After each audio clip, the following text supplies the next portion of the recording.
So I had a thought recently. Well, not recently, but like a few weeks ago on Tumblr. The Saints Row series is officially a multiverse.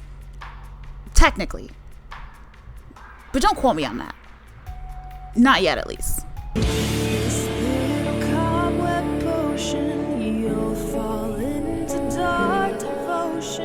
I was honestly sitting around thinking about how I wanted to make more Saints Row content. Specifically, I want to make more dumb and nonsensical Saints Row content. The type of content that makes people go, bitch, are you on meth?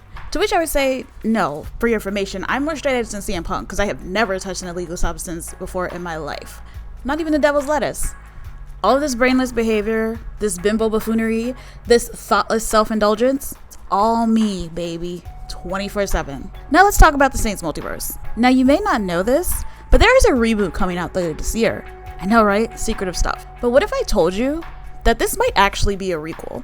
You know, a reboot sequel? It's a reboot for obvious reasons, but it's also a sequel.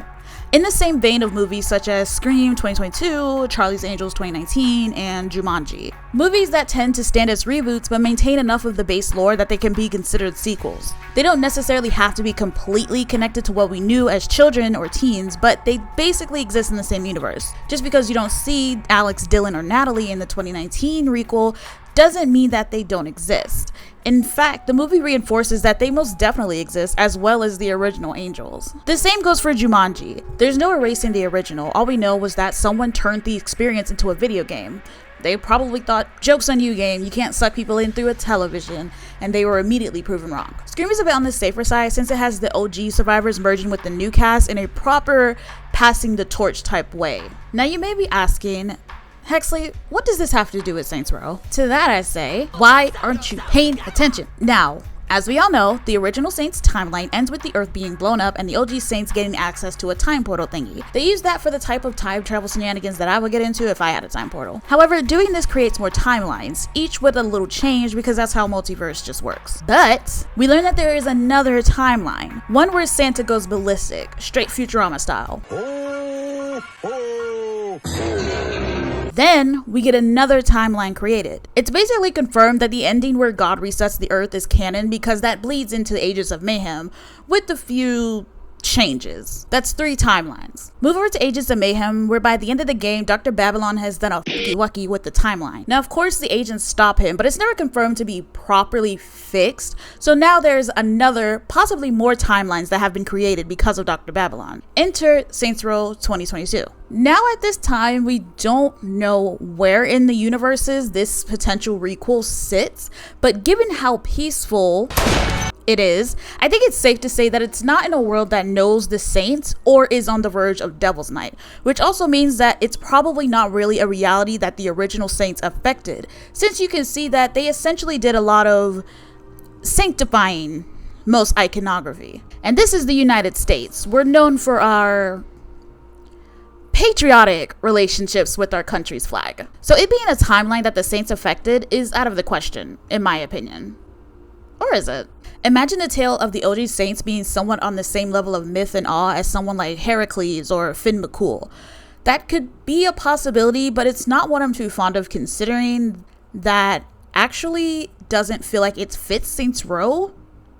Surprisingly. At best, when it comes to religion, the Saints could be seen as merely getting their name from the fact that their original home base was the church. Other instances of religion being somewhat of a forefront thought would be voodoo and the psalmody. Oh, wait. Actually, I remembered Kilbane loved making references to religion, mythology, and certain iconography.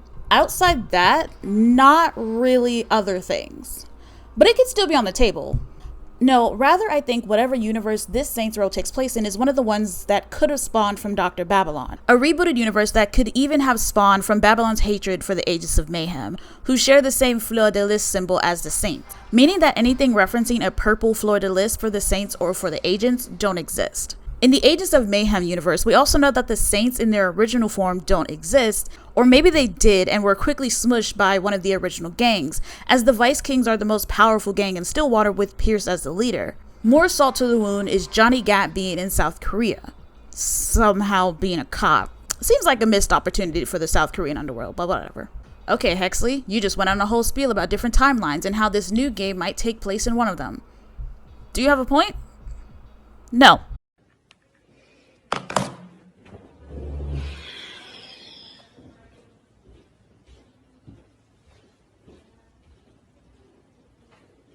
But half seriously, the thought came to me one night while I was contemplating if I had insomnia about 3 something in the morning, because I thought about this comment from my enemy gangs video. Then I thought, this could be an interesting route for the series. Why? Honestly, one of the major ways that Saints Row differed from GTA was that rather than being a sort of criminal anthology series, it followed the same group of characters. I'm not saying either format is better than the other, because they clearly have their obvious reasonings. Saints Row can be shorter in gameplay than GTA. Narrative-wise, this means that GTA has to make you connect with their characters in one long game before you never see them again. And if you do... I'm saying it's possible Saints Row could go that direction if there's more after this game, in a sort of anthology format. Not following different gangs, of course, but the Saints, specifically different groups under the banner. In my opinion, as much as I love Saints Row 3 and 4, the series' most glaring issue seems to have been power scaling, going from street gangs to fighting Satan. Actually, for a group called the Saints, that's a typical endgame. But imagine it going this same direction, where the Saints become a household name in the criminal underworld, but we focus on different groups in different cities. Kind of taking the Saints Row 3 and 4 idea of the gang being notorious to a more thorough way. Sure, the OG boss is the unchallenged ruler of the entire gang, but have you thought about the gang members in different territories? I mean, we know the ones in Stillwater are probably Zombie Chow, because someone let a couple of zombies loose. Who did that? That's crazy, bro. Ignoring them, what about whoever was eventually left in charge when it came to Steelport? How about groups that formed under the banner throughout the years? The gang members stationed in DC that couldn't pass Secret Service training because they didn't have enough wives. The possibilities of small scale and grounded stories would be endless. Like one city where a civil war breaks out between a Saints faction fighting for dominance. Maybe you play as one of the sides to try rooting out the other, or maybe you play as someone else looking to end the Dance of Dragons style war, get rid of the egoists on both sides, and control the gang yourself. Another could be a group taking on the Saints name in their city in order to drive out a powerful crime family in the name of liberation. Both of these scenarios would have you fighting prominent lieutenants rather than 3 different gangs, but there could be any number of scenarios that would allow for a mixture of grounded, goofy, and even intrigue. Maybe fast forward a decade and the Saints have notorious national status, leading to factions in different cities. One particular faction could be violently usurped when smaller enemy gangs join together. Has there ever been a peaceful usurping? Like, oh hey, your grace, me and the boys are talking and we don't like your vibes. Do you think you could step down and I'll take your place as king? You will? Thanks. But maybe this boss would come back with a vengeance, bringing that city's Saints back, but also hunting down each of the gangs and killing the ones responsible for killing their own lieutenants, with some help from Saints from other cities, all the while rebuilding a new Saints faction from the ashes, somewhat mirroring the story of Saints Row 2. Maybe there's a faction that managed to have a civil partnership with another gang that becomes threatened by some Only Alliance style invasion, or finds themselves threatened by forces such as the cops and political leaders looking to get rid of them to elevate their careers. Kind of like a more story-heavy version of the Masako and Stag storylines. So how about you? Where do you think the upcoming game sits in terms of timeline? Would you like to see Saints Row become an anthology-style series? If so, what type of storylines and gangs would you want to see featured? Regardless, I've been Miss Hexley, and I'll see you in another video.